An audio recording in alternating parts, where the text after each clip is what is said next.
3, 2, 1. We have ignition and liftoff of the United Launch Alliance Atlas V rocket.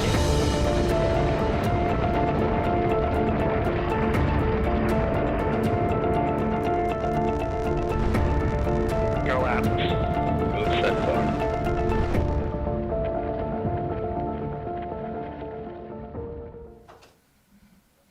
Good evening, and welcome to live coverage of ULA's Atlas V launch of ViaSat-3 Flight 2. I'm Ashkan Mohammadi, and I'm an analysis engineer at United Launch Alliance. I'm Abby Katwar, a ULA Contamination Control Engineer. We're joining you from ULA Advanced Spaceflight Operations Center here at Cape Canaveral Space Force Station in Florida.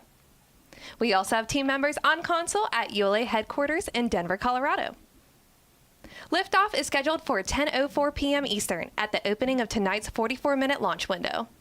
Launch windows vary by mission and are determined by the payload's final destination in space.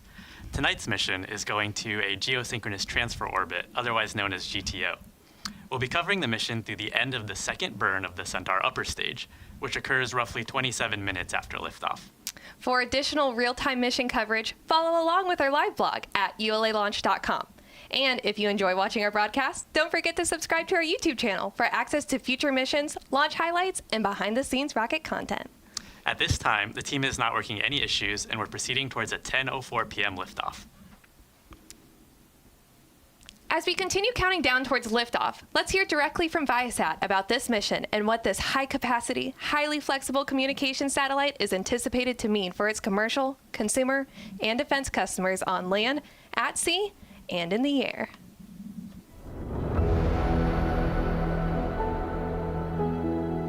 Today, we launch ViaSat-3 Flight 2, a powerful addition to our global multi-band, multi-orbit satellite network, and the next step in delivering connectivity where it's needed most. We're in lovely Cape Canaveral, Florida, getting ready to launch ViaSat-3 F2. This launch has been a long time coming. Satellite launches are always an exciting and inspirational time. But this one's even more meaningful than most.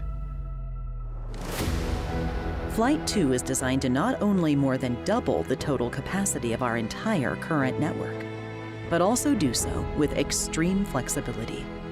Historically, we really had a choice between coverage or capacity. With ViaSat-3, you don't really have to choose. Its capabilities are certainly considerable.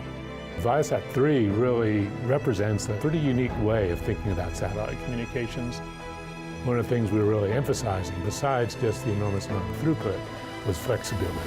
The power of ViaSat-3 is driven by innovations in ground systems and payload design.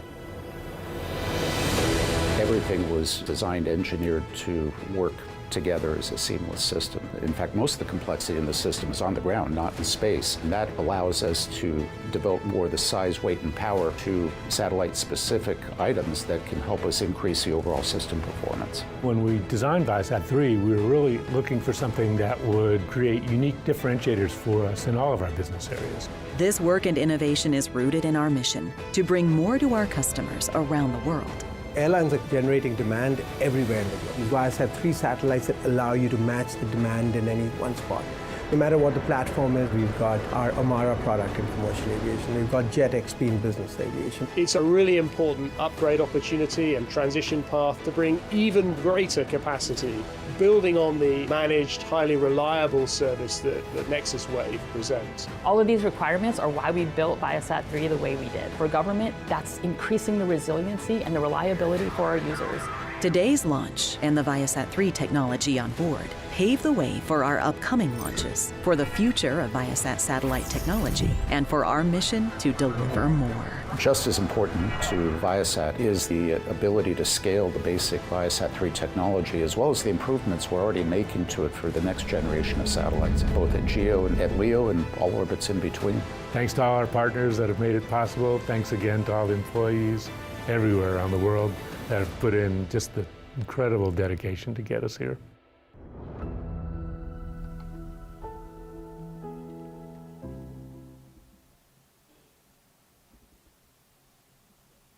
A some of you may be tracking, the FAA recently updated commercial launch requirements, limiting launches to occur only from around 10 p.m. to 6 a.m. But the teams at both Viasat and ULA have been hard at work accommodating these changes and getting us ready for launch today. Trajectory engineers and mission design teams being in lockstep, updating parameters to accommodate these changes. The Viasat team went through the analysis and margins for the spacecraft and were able to implement an adjustment to the separation window that didn't impact any performance during their orbit-raising maneuver from GTO to GEO. GTO, or geosynchronous transfer orbit, is an elliptical orbit around the Earth that allows you to eventually get to GEO. It's worth noting that our Atlas rocket is also able of doing direct injection to GEO.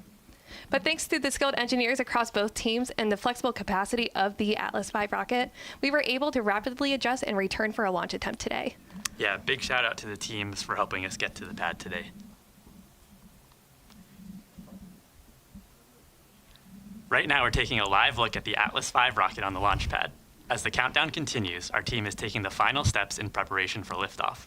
The first stage, also known as the rocket's booster stage, is that bottom half of the vehicle made up of two large propellant tanks. The bottom one filled with RP-1 and the top with liquid oxygen. Liquid oxygen is a super cold cryogenic propellant. It's so cold that it forms a thin layer of ice that gives the tank its frosty white appearance. Atlas is also equipped with the Centaur upper stage, which drives the payload during the second phase of flight to its final orbital destination in space. The payload fairing, or PLF, completes the rocket and provides the aerodynamic shape necessary for the climb to space. On the upper stage in PLF, we see logos for Viasat, Atlas, ULA, as well as the American flag.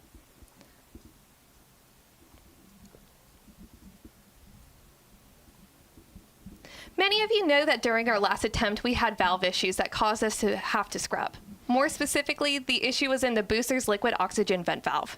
Yeah, that vent valve's precisely designed such that once the pressure in the tanks reach a certain value, it'll push the valve open with a relief system and allow that gas to vent overboard, making those nice fluffy clouds that you see coming off the booster. These problems typically happen on valves that are exposed to the exterior of the rocket when they're introduced to things like weather, contamination, or other external influences that can cause issues that are really hard to fix without that manual inspection and intervention, which is why we had to roll back to the VIF. But the fun thing about valves is we interact with them every day. You know, the running water in your house actually operates similar to a rocket. Those pipes store water at really high pressure, around 50 psi on average, and every time you turn on your sink, you're actually manually actuating a valve, similar to a pressure-fed propulsion system. So you should remember that next time you go to wash your hands.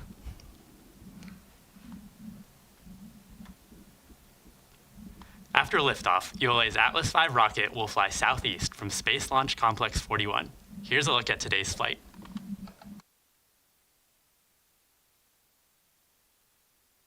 Following final confirmation of rocket readiness, the RD-180 engine and 5 GEM 63 solid rocket boosters ignite to produce more than 2 million pounds of thrust, lifting ULA's Atlas V rocket away from the pad. Shortly after liftoff, the rocket begins a pitchover to attain the proper flight path while minimizing the dynamic pressure it experiences during flight. Atlas then reaches Mach 1, the speed of sound. The addition of 5 solid rocket boosters, or SRBs, precisely augment the liftoff thrust of the Atlas V, giving it the power to deliver the payload to orbit. With their propellant expired approximately 96 seconds into ascent, the SRBs burn out, followed by jettison. Atlas's guidance system then begins steering towards the precise target in space. The ViaSat-3 F2 satellite is encapsulated inside a 5-meter diameter payload fairing, which provides protection to the satellite during ascent. After crossing the Kármán line, entering space, the payload fairing is jettisoned. With the majority of propellant expended fighting against the force of gravity, the RD-180 engine shuts down and the booster stage separates. The rocket then begins second stage flight, weighing less than 7% of what it did at liftoff. With the first burn complete, the Centaur engine shuts down for a coast phase.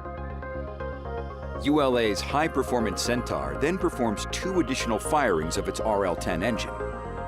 Together, the 3 burns increase the transfer orbit altitude and reduce the orbital inclination relative to the equator. During the third and final burn, Centaur expends all of its cryogenic propellant, minimizing the time to final orbit for ViaSat-3 F2. Following the final shutdown of its main engine, Centaur releases the ViaSat-3 F2 satellite into geosynchronous transfer orbit, or GTO, to expand and enhance in-flight connectivity for aviation passengers, exceed performance, security, and resiliency for governments, enhance internet experience on board vessels, and help deliver fast, reliable internet to rural communities. This is Atlas Mission Control at L-9 minutes and 31 seconds. On your screen now, you're looking at the flight configuration key for today's mission, AV551. AV stands for Atlas V. The first 5 stands for our payload fairing size, which is a 5-meter payload fairing. The middle 5 is for the number of solid rocket boosters, which is fully loaded today at 5. And the singular 1 on the end is for our Centaur engine.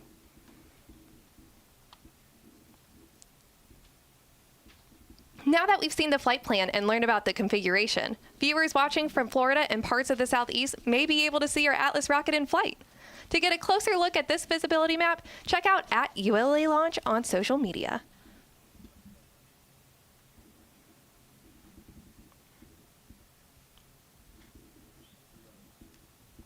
As we approach the opening of our launch window, let's have a look at the weather forecast our launch team just received from Space Launch Delta 45's weather officer, Brian Sizek. Today's forecast for launch is looking good. The probability of violating launch is less than 5%. The ground winds are 5 to 9 knots out of the north direction, and the temperature is 62 to 64 degrees Fahrenheit. There are no concerns for launch, and the weather is looking beautiful.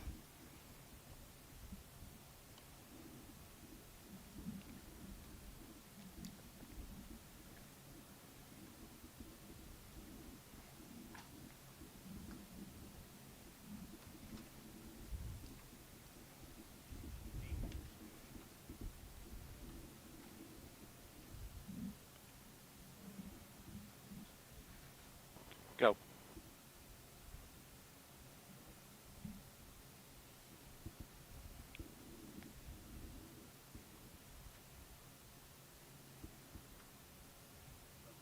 We remain in the planned 30-minute hold as we continue towards liftoff. In a few moments, ULA launch conductor Ed Kidda will pull the team for the final go to pick up the countdown.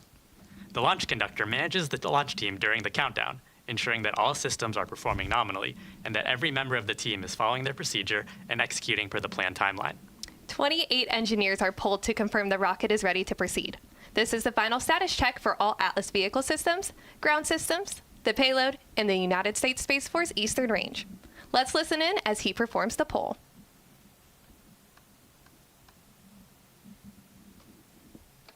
L-7 minutes. Status check to proceed with terminal count. Atlas systems. Propulsion. Go. Hydraulics. Go. Pneumatics. Go. LO2. Go. Water. Go. Centaur systems. Propulsion. Go. Pneumatics. Go. LO2. Go. LH2. Go. HASGAS. Go. Electrical systems. Airborne. Go. Ground. Go. Facility. Go. RFFTS. Go. Flight control. Go. GCQ. Go. Op support. Go. COM. Go. Umbilicals. Go. Environmental control systems. Go. Redline monitor. Go. Quality. Go. Op safety manager. Go. ULA safety officer. Go. Vehicle system engineer. Go. Anomaly chief. Go. Range and weather. Go. Launch director. You have permission to launch. Proceeding with the count. Polling is complete and the team is go for launch. From now until liftoff, launch conductor Ed Kidda and the launch team will continue reporting the final steps in today's countdown. This includes verifying propellant levels and pressures in the booster and Centaur fuel tanks, as well as arming the ordnance system for ignition, separation, and flight termination. At T-1 minute, the range confirms it's in a green condition for launch, assuring there are no nearby constraints like boats, planes, or weather, and that all tracking systems are operational. At T-25 seconds, you'll hear Go Atlas, Go Centaur, Go ViaSat. This is the final status check for the rocket and payload. To dampen the acoustic shock at liftoff, at T-minus 6 seconds, the launch pad's water deluge system activates, followed a few seconds later by boost Centaur ignition. Then, after seeing Atlas lift off, you'll hear flight commentator Daniel Brunson providing updates as the rocket ascends into space. One of the topics circling around recently is space weather. This weather is driven by our friendly neighborhood nuclear fusion reactor, also known as the Sun. Every 11 years, the Sun's magnetic poles swap, which leads to a very active period of stormy weather, which is the period we are in right now. The charged particles from the Sun interact with the oxygen in the atmosphere to create the green and red hues in the night sky, while the nitrogen turns to shades of blue and purple. Together, this creates those beautiful visuals we call the northern lights that some of you may have noticed a bit farther south the past few days. Yeah, Abby, and one of the metrics we track for space weather is called proton flux. And if you think of protons like light, you can think of proton flux as equivalent to a measure of brightness. You can think of a dim light versus a bright one. It's an important metric since it helps us understand the risk that those protons have of causing damage to our sensitive components. And a fun fact, Parker's solar probe that we launched on a Delta IV Heavy back in 2020 has been collecting data extremely close to the sun to help us. This is Atlas Mission Control at T-minus 4 minutes and holding. We anticipate releasing the hold in just a few moments. The countdown clock has resumed, and we are go for launch at 10:04 p.m. Eastern. While the countdown continues, let's learn more about how ULA builds the Atlas V rocket. Engineered in Centennial, Colorado, ULA's Atlas V rocket is built in Decatur, Alabama, and launched from Cape Canaveral, Florida. Once the rocket is manufactured, it travels to Cape Canaveral on ULA's cargo ship, known as Rocket Ship. After arriving in Florida, ULA's launch operations team begins assembling the rocket. Stacking begins with lifting the 107-foot Atlas booster, powered by an RD-180 engine, onto the mobile launch platform. 5 solid rocket boosters are attached to the sides of the first stage for additional thrust at liftoff. ULA's ultra-thin stainless steel Centaur upper stage, powered by an RL-10 engine, is then lifted into position. Lastly, the payload fairing, containing the spacecraft, is lifted and mated to the Atlas V rocket. Once assembled, the countdown begins with moving the rocket from the vertical integration facility to the launch pad. The trip to the pad is about 1/3 of a mile. Throughout the 20-minute trip, a payload van leads the move, providing communication with the spacecraft, followed by the ground van providing support to the rocket. The mobile launch platform supplies air conditioning, electrical, and propellant lines to the rocket. Trackmobiles at the rear power the convoy, which includes an environmental control system providing air conditioning to the payload and rocket, as well as a backup generator. Atlas arrives at the pad for fueling and other final preparations, and once fueled, weighs nearly 1.3 million pounds.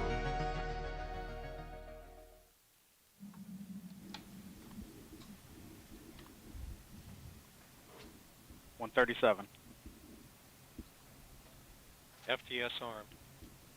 T-minus 90 seconds. The launch vehicle, ground systems, payload, and Eastern Range are go for launch. For those of you just joining us, I'm Ashkan Mohammadi, here with Abby Katwar, for today's live coverage of ULA's Atlas V launch of ViaSat-3 Flight 2. At this time, the team is not working any issues, and we are proceeding towards liftoff at 10:04 p.m. Eastern. 10 valves locked.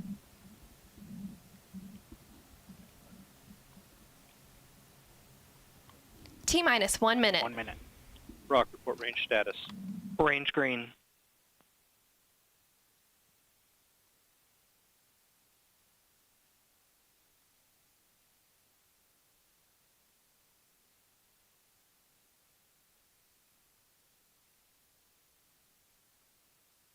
$40.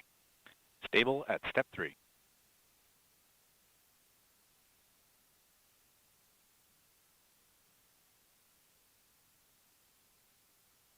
$28.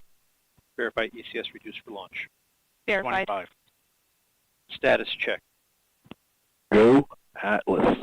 Go Centaur. Go Viasat.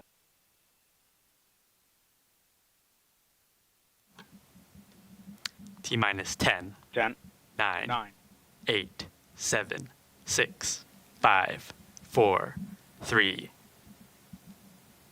We have ignition, 2, 1, and liftoff of the United Launch Alliance Atlas V rocket carrying ViaSat-3 Flight 2, adding unprecedented capacity to Viasat's global multi-orbit network.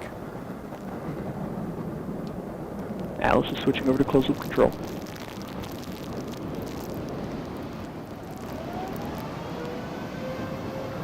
Passing a mile in altitude, engine parameters continue to look healthy. And we complete our roll program, body rates return to 0.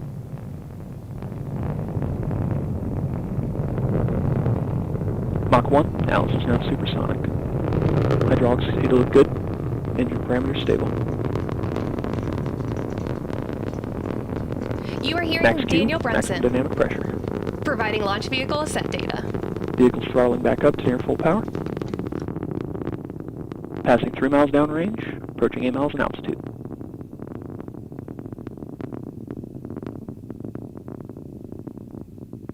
Body rates continue to look nominal. Hydraulics looking good.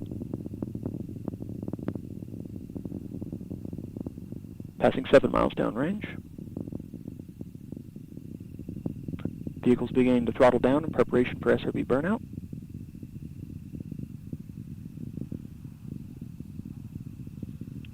At this point in flight, vehicle is now half of its original liftoff weight.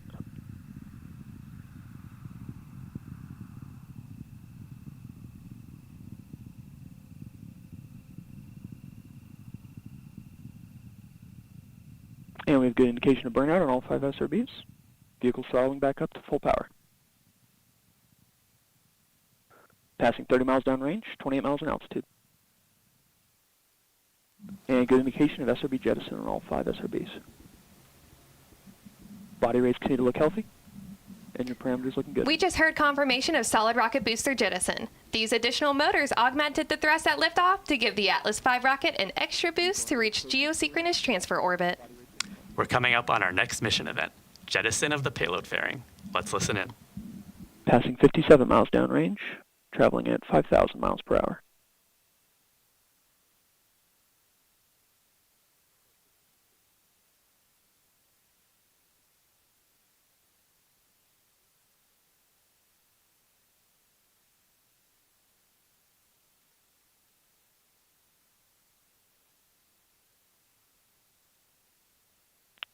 Booster's going to begin throttling down, maintain 2.5 G's acceleration in preparation for PLF jettison.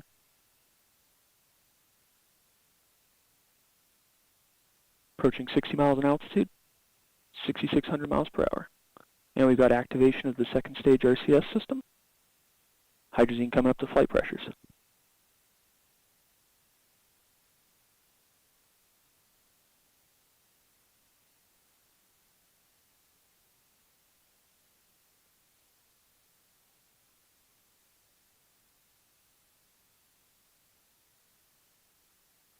And good indication of PLF separation. Flight commentator Daniel Brunson just called out confirmation of payload fairing jettison. The payload fairing, commonly referred to by many experts across the industry as the pointy end of the rocket, serves to protect the spacecraft from those harsh acoustics and aerodynamic forces as it's ascending through the thicker parts of our atmosphere. Absolutely, and the payload fairing also helps protect from thermal environments and contamination environments as well. Up next, we'll hear callouts for cutoff of the Atlas first stage engine and separation of the booster stage, followed by ignition of ULA Centaur's second stage engine. Let's listen in as we approach these milestones. And we've begun boost phase chill down of the upper stage engines.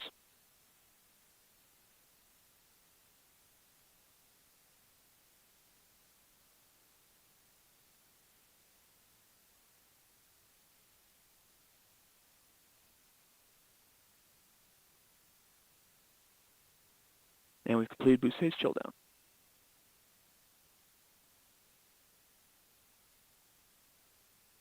And good shutdown.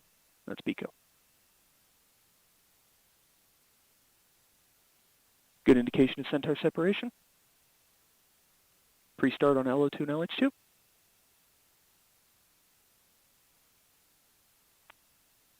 Ignition. And full thrust. This is Atlas Centaur's Mission enabled Control steering. at T plus 4 minutes and 52 seconds. We just heard flight commentator Daniel Brunson confirm the successful completion of the early milestones in today's flight, and all systems continue to operate nominally.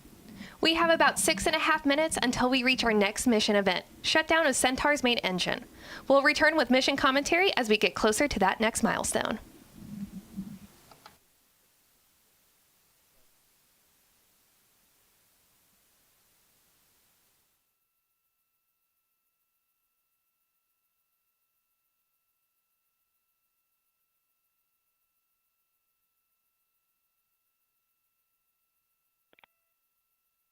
Just under 6 minutes remain in this first planned burn.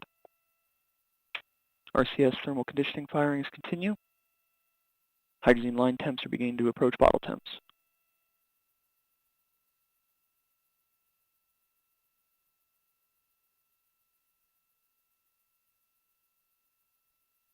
Vehicles approaching 700 miles downrange, 28 miles in altitude.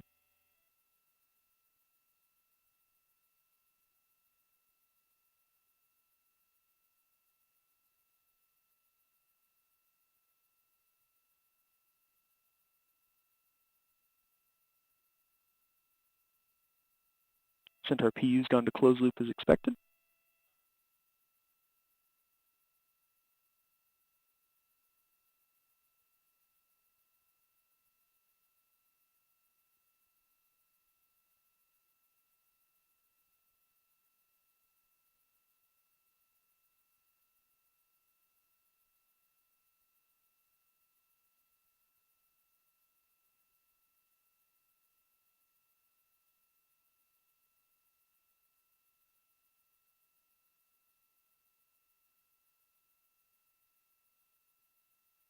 And we've switched over to our TDRS data format. Signal strength continues to look nominal.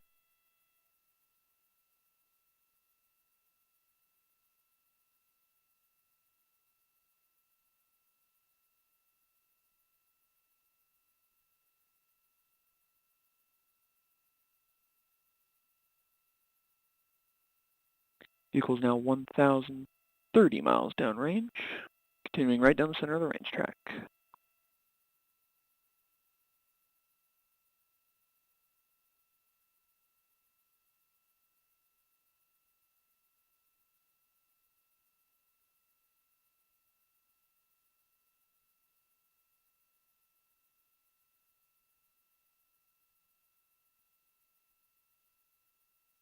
Engine parameters continue to look healthy. Body rate's looking nominal.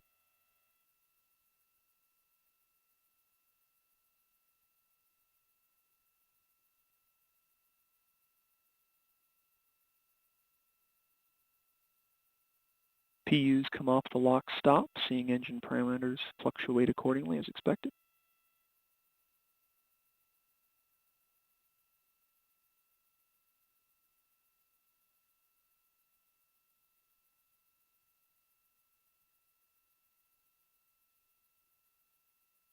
And hydrazine line temps have converged with bottle temps.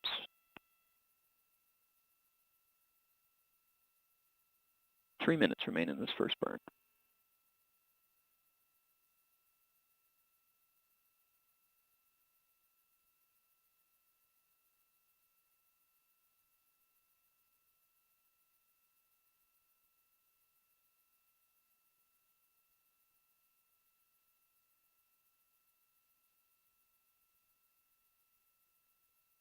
Vehicle approaching 1,450 miles downrange, 145 miles in altitude. Engine parameters continue to look healthy.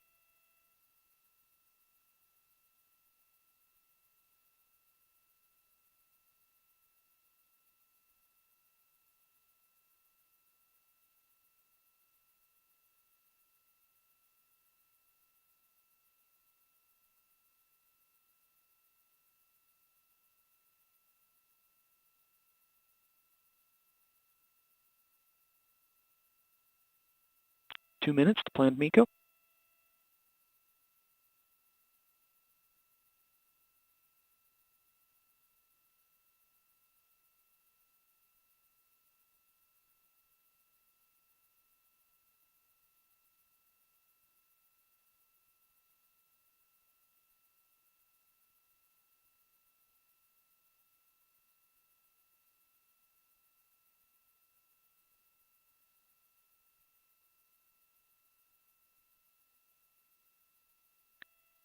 Vehicle body rates continue to look nominal. RCS thruster firing is continuing as expected.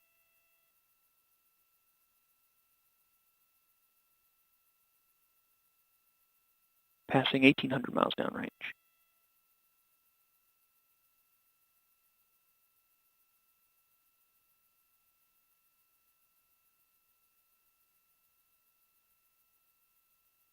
One minute to plan MECO.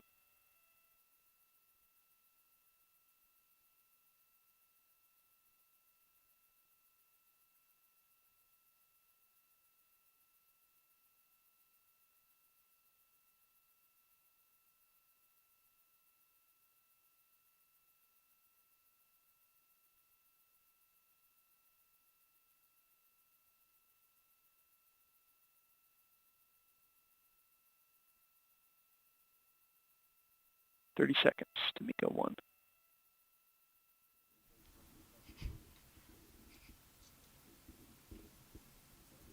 This is Atlas Mission Control at And L we have plus IIP 11 minutes Vantage. and 10 seconds. We're coming up on the end of the first of 3 Centaur upper stage engine burns. Let's listen in.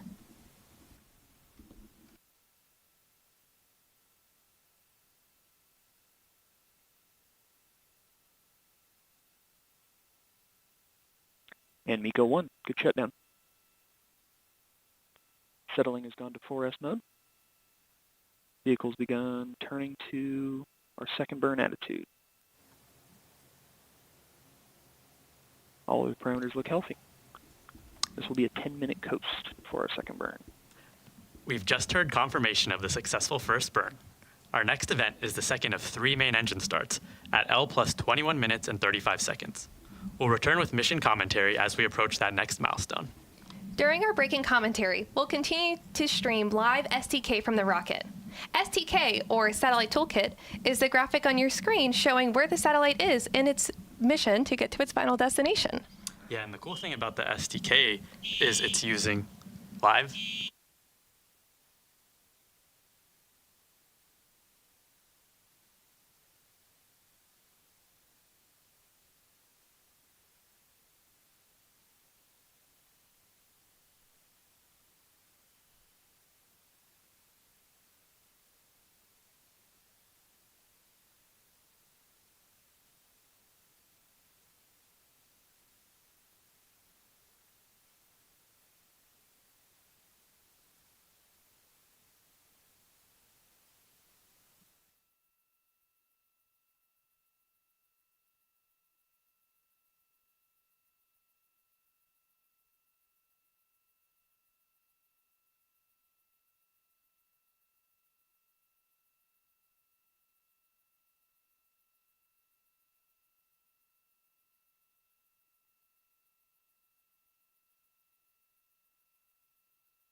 Eight minutes left in this first planned coast.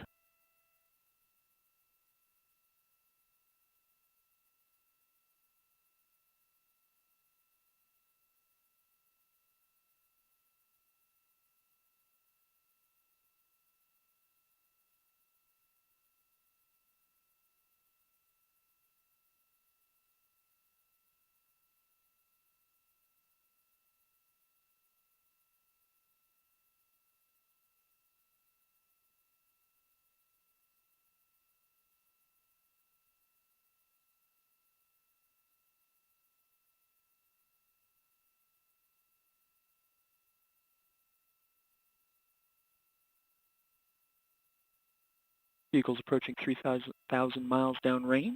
Upper stage parameters continue to look healthy. Helium storage bottle pressure, battery bus voltage, tank pressures, all looking nominal.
5 minutes to our planned restart.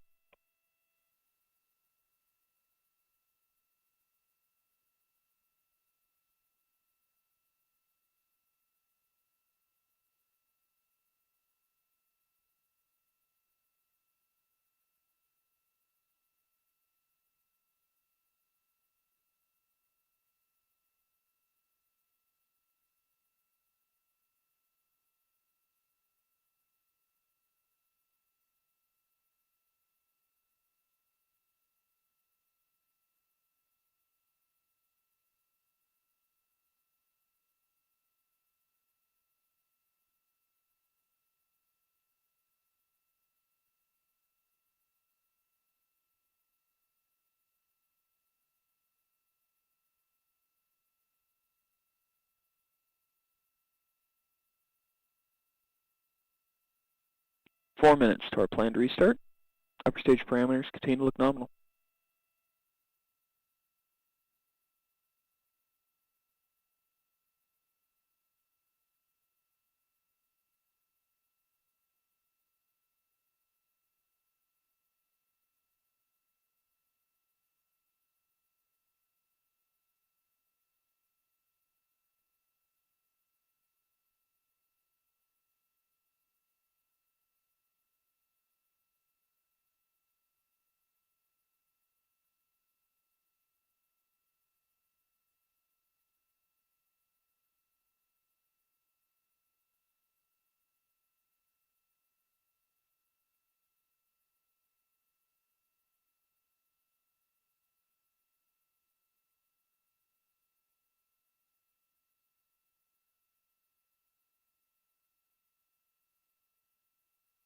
Three minutes to mess 2.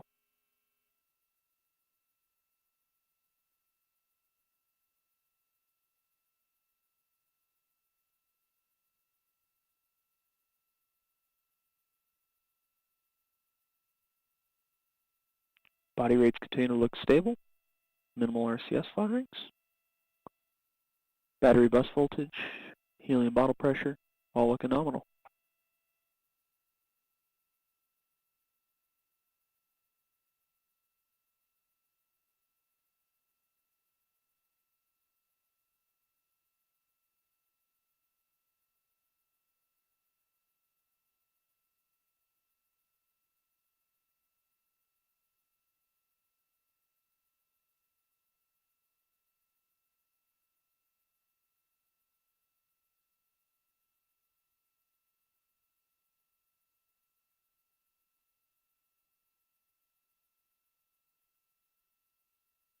Two minutes to planned restart.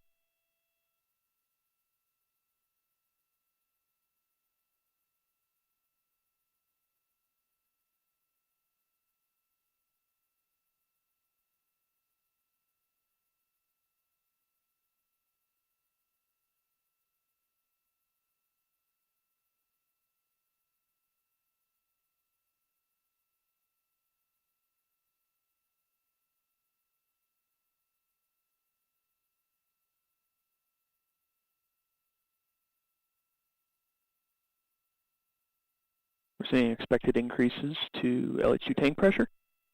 Preparation for restart.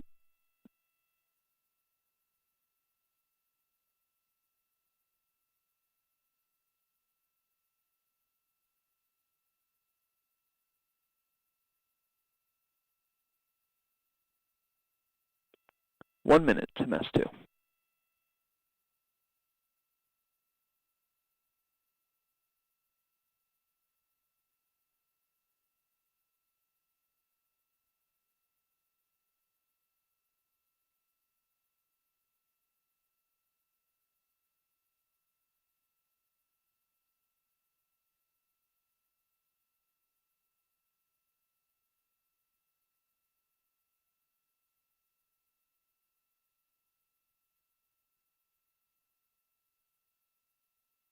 LH2 pre-start.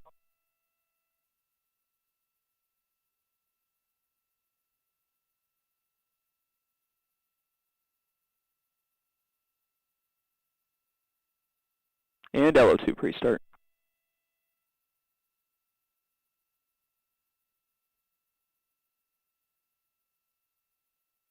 Ignition, and full thrust.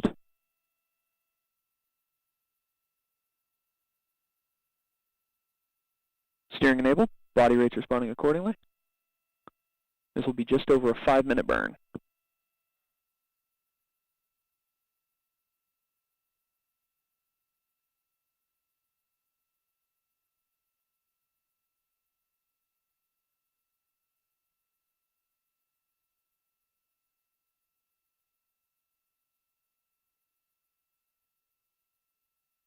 Engine parameters continue to look healthy. Body rates looking nominal.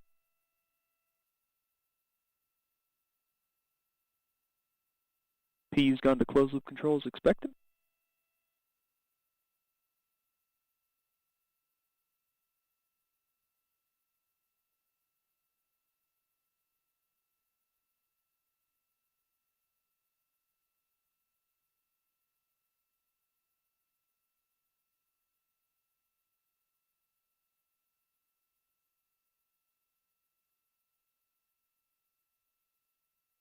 Vehicle's passing 5,300 miles downrange, 100 miles in altitude, traveling at near 19,000 miles per hour.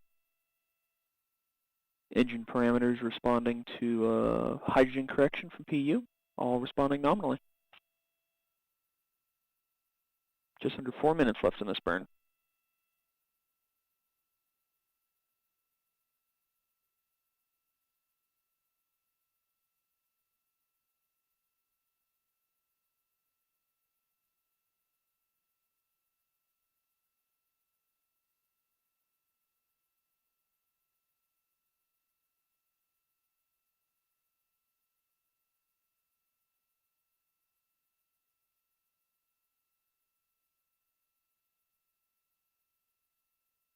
RCS thruster firings continuing as expected.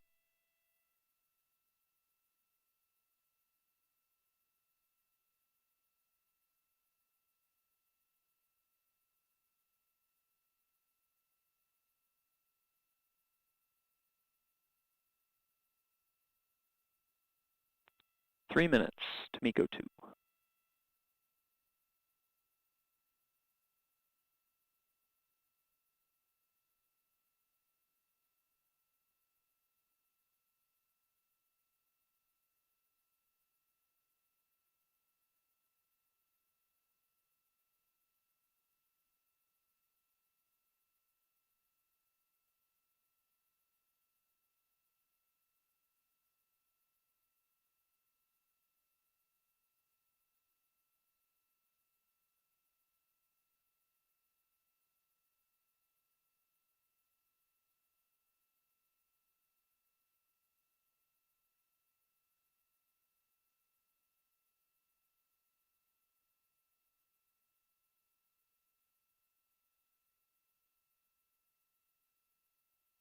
Two minutes to plan MECO.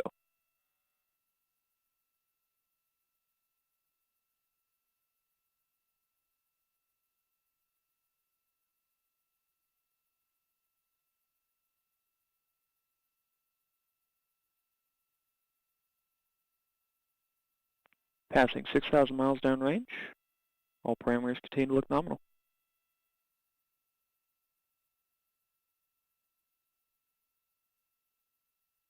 "90 seconds left in this burn.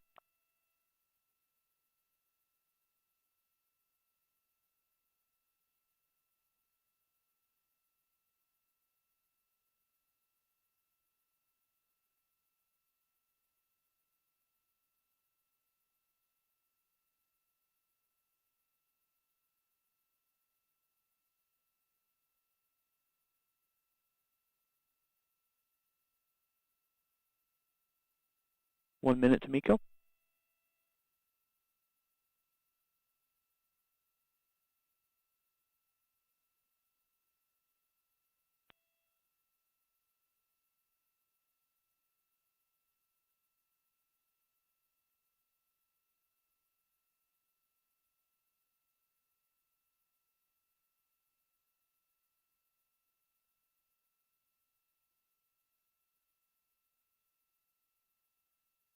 "30 seconds to MECO.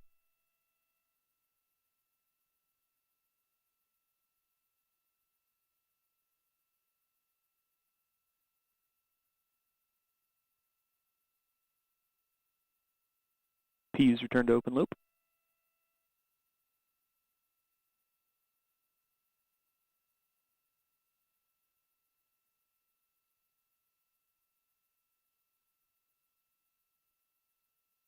And good shutdown, MECO 2. Settling has resumed 100% as expected. Body rates responding accordingly. Vehicles beginning to turn to MS 3 attitude. And vehicles enter PT.